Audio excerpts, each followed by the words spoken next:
Hello दोस्तों, आपके अपनी यूट्यूब चैनल विनीत सीवीआर पर आपका स्वागत है। दोस्तों, हम लाए हैं आपके लिए पुरा पाषाण काल से जुड़े स्थल और साक्ष्य। तो दोस्तों, वीडियो को पूरा देखें ताकि आपको स्थल और उनसे जुड़े साक्ष्य कंठस्थ हो जाएं। अंत में आपको हम क्वेश्चन आंसर भी कराएंगे। तो देखते हैं पहला स्थल है हथनौरा। पहला स्थल है आपका हथनौरा। तो हथनौरा से क्या क्या मिला है? मानव की खोपड़ी के साक्ष्य और सर्वप्रथम मानव का साक्ष्य। तो दोस्तों, कैसे याद करेंगे इसको? हथनौरा, तो हथनौरा को हम जोड़ेंगे हथौड़ा से। हथौड़ा, हथौड़ा। तो अगर हथौड़ा किसी मानव की खोपड़ी में यदि मार दिया जाए तो मानव मर जाएगा, और मर जाएगा तो वहीं पर मानव पड़ा रहेगा। तो वहाँ से क्या मिलेगा? मानव की खोपड़ी भी मिल जाएगी, मानव का साक्ष्य भी मिल जाएगा। तो दोस्तों, तो इस तरीके से आपको याद हो गया होगा कि हथनौरा अर्थात हथौड़ा। हथौड़ा जब किसी मानव की खोपड़ी मारते हैं तो मानव मर जाता है, मानव वहीं पड़ा रहता है। तो वहाँ से क्या मिलता है? मानव के साक्ष्य और मानव की खोपड़ी के साक्ष्य। ठीक है दोस्तों, आगे बढ़ते हैं। अगला है भीमबेटका। तो भीमबेटका आप सब लोग जानते हैं। भीम के बारे में आप सब लोगों ने सुना होगा कि भीम बहुत ताकतवर आदमी था। क्या था? बहुत ताकतवर था। कैसा था? बहुत ताकतवर था। तो जो व्यक्ति ताकतवर होता है उसको सब लोग पूछते हैं। उसकी भुजाओं में बहुत ताकत थी भीम की। तो जब उस ताकतवर आदमी ने किसी व्यक्ति के चेहरे पर थप्पड़ मारा तो उसके चेहरे का चित्र बदल गया। क्या बदल गया? चित्र बदल गया। क्या बदल गया? चित्र। तो दोस्तों, जब ताकतवर आदमी किसी के चेहरे पर थप्पड़ मारता है तो क्या बदल जाता है? चित्र बदल जाता है।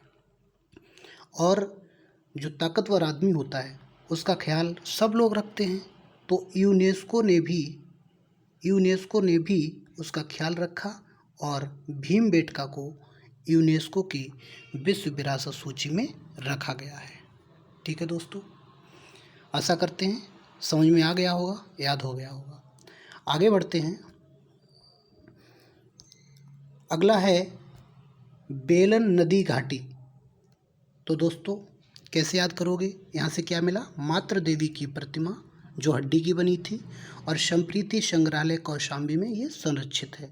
तो इसको याद कैसे करेंगे? बेलन तो आप सब लोग जानते होंगे। आप सब लोगों के घर में बेलन होगा क्योंकि माता जी इसी से रोटी बनाती हैं। तो माता जी का बेलन से काफ़ी लगाव रहता है क्योंकि सुबह शाम उनको रोटियां बनानी होती हैं उसी से। तो यहीं से आप जोड़ लीजिए मातृ देवी, अर्थात माता का संबंध किससे है? बेलन से है। तो मातृ देवी की प्रतिमा कहाँ से मिलती है? बेलन नदी घाटी से। और ये किसकी बनी होगी? तो ये दोस्तों याद रखना, ये हड्डी की बनी होती है। किसकी बनी? हड्डी की।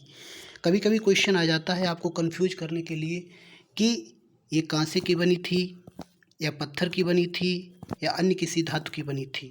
तो दोस्तों, आपको कंफ्यूज बिल्कुल नहीं होना है। तो आप क्या बताओगे? क्योंकि माता जी हड्डियों से बनी हैं। तो माता जी जब हड्डियों से बनी हैं तो मातृ देवी की प्रतिमा जो मिली है बेलन नदी घाटी से, किसकी बनी होगी? हड्डी की। ठीक है दोस्तों, क्योंकि माता जी हमारे आपके जीवन में बहुत ही कहें कि महत्वपूर्ण हैं, तो उनको संरक्षित करना भी जरूरी है। तो संप्रीति संग्रहालय कौशाम्बी में इस प्रतिमा को संरक्षित किया गया है। ठीक है दोस्तों, याद हो गया होगा। आगे बढ़ते हैं। अगला है कोरेगांव। दोस्तों, इसको रिलेट करिए कोरे। कोरे का मतलब होता है जहाँ कुछ भी ना हो, सब कुछ खाली हो, वीरान हो। ऐसा गांव जो कोरा हो यानी वीरान हो। तो जब वीरान होगा तो वहाँ कोई भी बस्ती नहीं होगी। तो सीधी सी बात है कि जब कोई बस्ती नहीं होगी तो बस्तियों के साक्ष्य हम कहाँ से रिलेट कर लेंगे इसको? कोरेगांव से। ठीक है, तो ये कोरेगांव कहाँ पड़ता है? आपका महाराष्ट्र में पड़ता है। ठीक है दोस्तों, अगला देखते हैं। अगला है पल्लवरम, और पल्लवरम से क्या मिला है? हैंडेक्स, कुल्हाड़ी। क्या मिला है? कुल्हाड़ी, हैंडेक्स। तो इसको याद कैसे करेंगे? इसके पल्लवरम के अंतिम 2 अक्षर आप देखिए क्या लिखा है? रम। और रम मतलब क्या होता है? रम मतलब क्या होता है? शराब। क्या होता है? शराब। तो जब कोई व्यक्ति शराब पी लेगा तो वो अपने दोनों हाथों को इधर उधर चलाने लगेगा, क्योंकि उसको नशा हो जाएगा। और जब वो इधर उधर चलाएगा तो इधर उधर लोगों को मारने के लिए अपने हाथों को चलाता है। तो किसको चलाता है? अपने हैंड को चलाता है। किसको चलाता है दोस्तों? अपने हैंड को चलाता है। तो जो जो व्यक्ति हैंड को चलाता है, इसका मतलब क्या हुआ? कि वो रम पिए हुए है। और रम से आप जोड़ लेंगे पल्लवरम को, तो पल्लवरम से क्या मिला है? हैंडेक्स। ठीक है दोस्तों, चलिए आगे बढ़ते हैं। अगला है सोहन नदी घाटी। तो सोहन नदी घाटी से क्या मिला? चापर और चापिंग। चापर जो होता है वो एक तरफ धारदार वाला हथियार, और चापिंग दोनों तरफ धार वाला हथियार होता है। इसको कैसे याद करोगे दोस्तों? चापर का मतलब एक तरीके का चाकू होता है। क्या होता है? एक तरीके का चाकू। तो जो चाकू होता है, भाई चाकू कौन चला सकता है? कोई व्यक्ति ही तो चला सकता है, कोई आदमी ही तो चला सकता है ना। तो जब कोई आदमी ही चाकू अपने पास रख सकता है, तो जो सोहन होता है, सोहन, और सोहन भी किसी न किसी व्यक्ति का नाम होता है। क्या होता है? किसी न किसी व्यक्ति का नाम होता है सोहन। तो आप इसको रिलेट कर लीजिए कि सोहन के पास क्या था? चाकू। सोहन के पास चाकू था। ठीक है दोस्तों, इस तरीके से आप इसको याद कर सकते हैं। तो सोहन से चाकू को रिलेट कर सकते हैं। ठीक है दोस्तों, आगे बढ़ते हैं। अगला है दोस्तों, आशा करते हैं कि ये सारे आपको समझ में आ गए होंगे। आप देखते हैं कि आप कितना कर पाते हो। तो पहला है चापर और चापिंग। तो दोस्तों ये कहाँ से मिला है? याद आ गया होगा कि चापर, चापर का मतलब चाकू, और चाकू कौन रख सकता है? सोहन। कौन रखता है? सोहन। तो जब सोहन चाकू रखता है तो ये कहाँ से मिला है? सोहन नदी घाटी से। बहुत बढ़िया, ठीक है, सभी लोगों का सही था। अगला है मानव बस्तियों के साक्ष्य। याद आ रहा होगा भाई, मानव बस्तियाँ तो उस गांव में तो थी नहीं, यानी गांव एकदम कोरा गांव था। कैसा था? कोरा गांव था। यानी कोरे गांव से क्या मिला है? मानव बस्तियों के साक्ष्य। ठीक है, सभी लोगों का ठीक था, सही है। अगला है मानव की खोपड़ी के साक्ष्य। तो सोचिए दोस्तों, क्या बताया था हमने? खोपड़ी में क्या मार दिया था? हथौड़ा। हथौड़ा का मतलब ये कहाँ से मिला है? हथनौरा से। कहाँ से मिला है? हथनौरा से। ठीक दोस्तों, अगला है हैंडेक्स। हैंडेक्स, सोचिए दोस्तों, हैंड हैंड कब कौन चलाता है? जब वो रम पिए हो। जब रम पिए हो। तो दोस्तों याद आ गया होगा, ये हैंडेक्स कहाँ से मिला है? पल्लवरम से। ठीक है, मातृ देवी की प्रतिमा। तो मातृ देवी हमने आपको बताया था कि माता जी किससे जुड़ी हुई हैं? किससे खाना बनाती हैं? बेलन से। तो मातृ देवी की प्रतिमा कहाँ से मिली? बेलन नदी घाटी से। कहाँ से मिली? बेलन नदी घाटी से। ठीक है दोस्तों, और ये किसकी बनी थी? हड्डी की। अगला है सर्वप्रथम मानव का साक्ष्य। कहाँ से मिला? बहुत अच्छे, ठीक है, कहाँ से मिला? हथनौरा से। हथनौरा से, सही है, ठीक। बहुत अच्छे। आगे बढ़ते हैं। तो अगला है चित्रकला के साक्ष्य। याद आ गया होगा, बहुत बढ़िया। चित्रकला मतलब चित्र। तो चित्र कब बदल गया था? जब ताकतवर आदमी ने थप्पड़ मार दिया था। मतलब ताकतवर कौन था?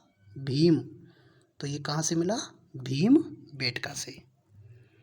वेरी गुड, ठीक है। सब लोगों का ठीक था, सब लोगों को याद हो गए। तो आगे बढ़ते हैं। ये कुछ महत्वपूर्ण तथ्य हैं जो परीक्षाओं में कई बार पूछे गए हैं और आगे भी पूछे जाने की संभावना है, तो इनको आप सब लोग याद रखेंगे। 1861